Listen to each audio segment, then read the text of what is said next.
Good evening to one and all.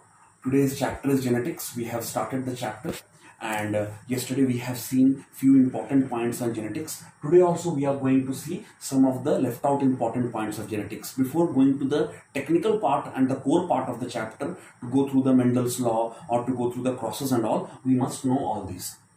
So today we will go through mutation, homozygous, heterozygous, monohybrid inheritance, and Punnett square. So first of all, we will see what is mutation. Mutation means sudden change in the genotype of an organism, of a living organism. Sudden change in the genotype of a living organism is called as mutation. The definition looks a bit easy, but it is rather tough to understand. What happens is, during the mutation, the certain genes will not encode for protein which is holding our character or trait. Why this happens? Due to inaccurate DNA copying or faulty DNA copying. When DNA copying is inaccurate or very much faulty, that time what happens? The gene will not code for the specific protein which will hold a specific character. Let's talk about the hemophilic patient. In the hemophilia patient, what happens? Some kind of gene which is coding for a protein is absent. And if that protein is absent, that is hampering or damaging the blood clotting factor. Now what happens here? A particular gene mutated, and it is mutated in a negative way.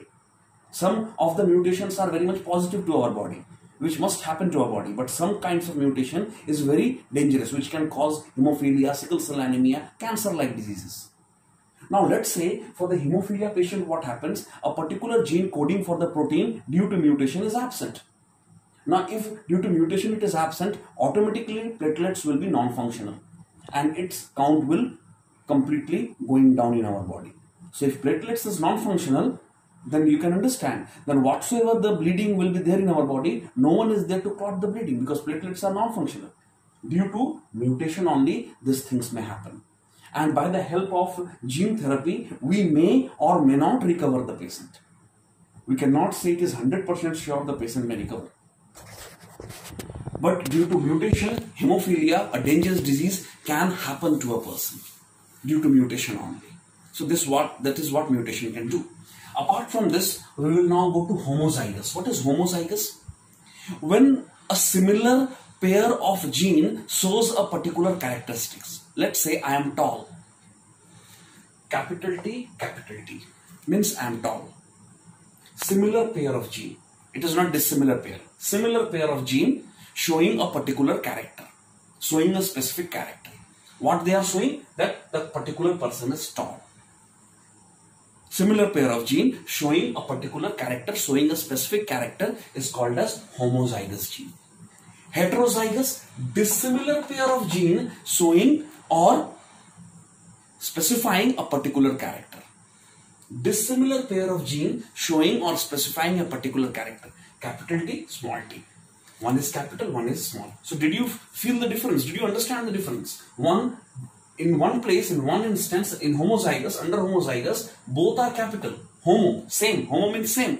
Zygous, capital T, capital T. Zygous means the formation of the young one.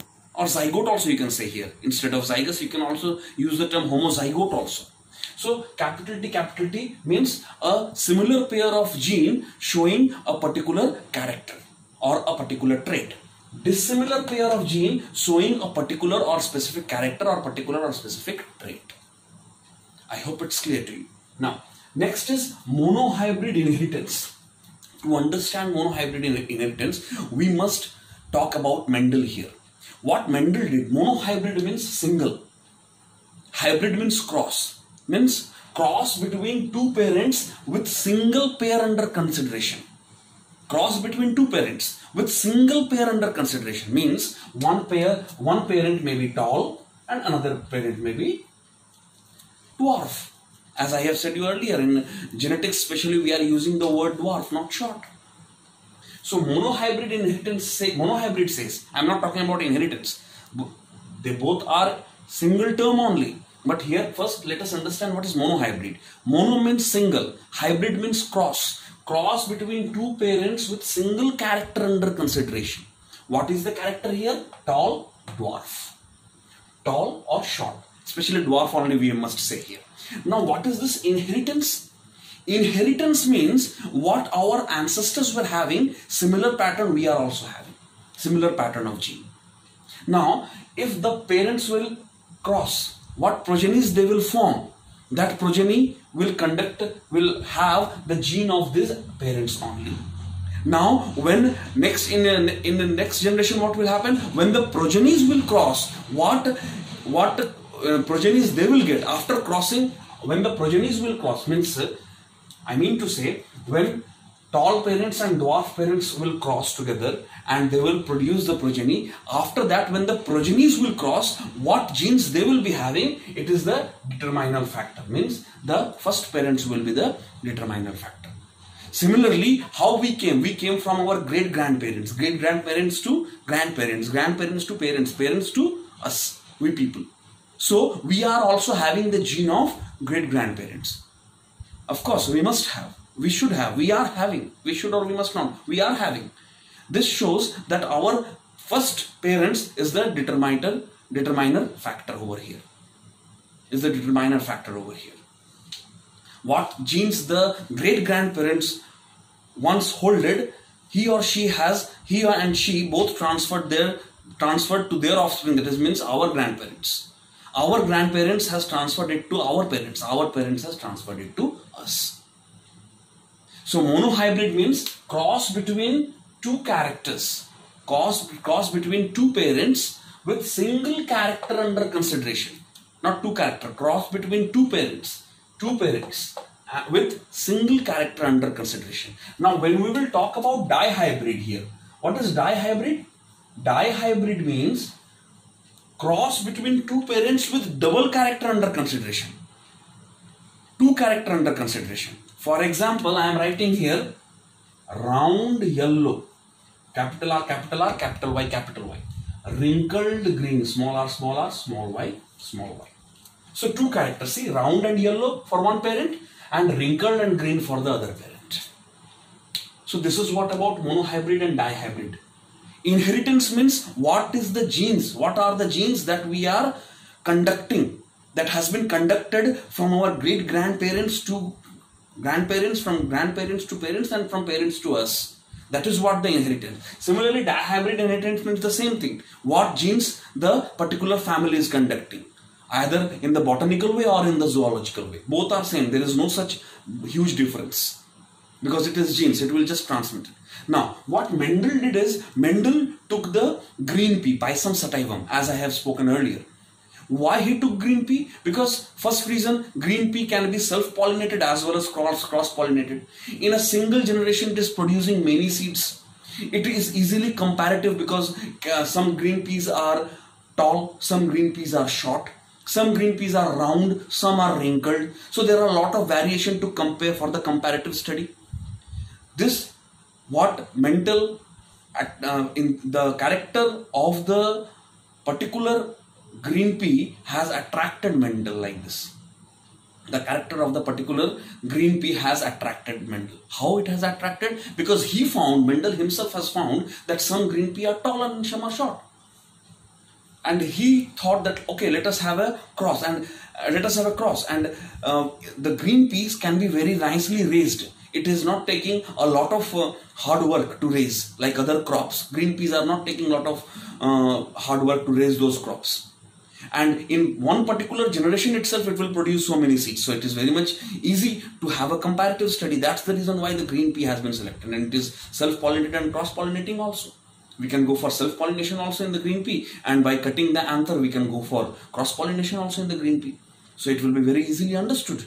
That's what attracted Mendel to select the green pea. Now what he did, he took one tall green pea and one dwarf one. Dwarf means short one. And then he crossed and then he tried to find out the progeny. And what result he got, he has shared it in the Punnett square. Now what is this Punnett square? Punnett square means a box of rows and column for the sharing up of gamete. For example, I am writing capital T here and small t here. Now if at all I am making a cross, capital T, small t, capital T small t, again capital T small t, again capital T small t. So just remind my previous video what I have said, F1 generation. What is F1 generation? I said cross between two parents. So can we call it as F1 generation? Of course yes, we can call it as F1 generation. We got the F1 generation, we crossed capital T, small t. It is just for example I am giving. I have not entered the crosses today. Crosses in the next class I will be entering. It is just for the example sake I have given you.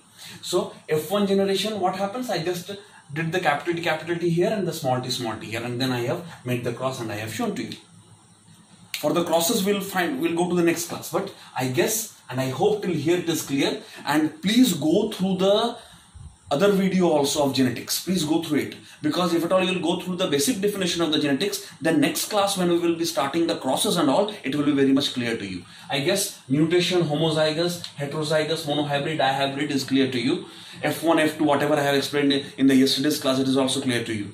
Now from the next class onwards, we will be seeing what is monohybrid cross, what is dihybrid cross. We will understand what is the law of Mendel, how Mendel has proved the monohybrid inheritance as the law of segregation, law of independent assortment. All the laws of Mendel we have to learn in this chapter. I hope this class is quite clear to you. Please go through the basic terms of the genetics so that you can have a proper idea for the process. Thank you.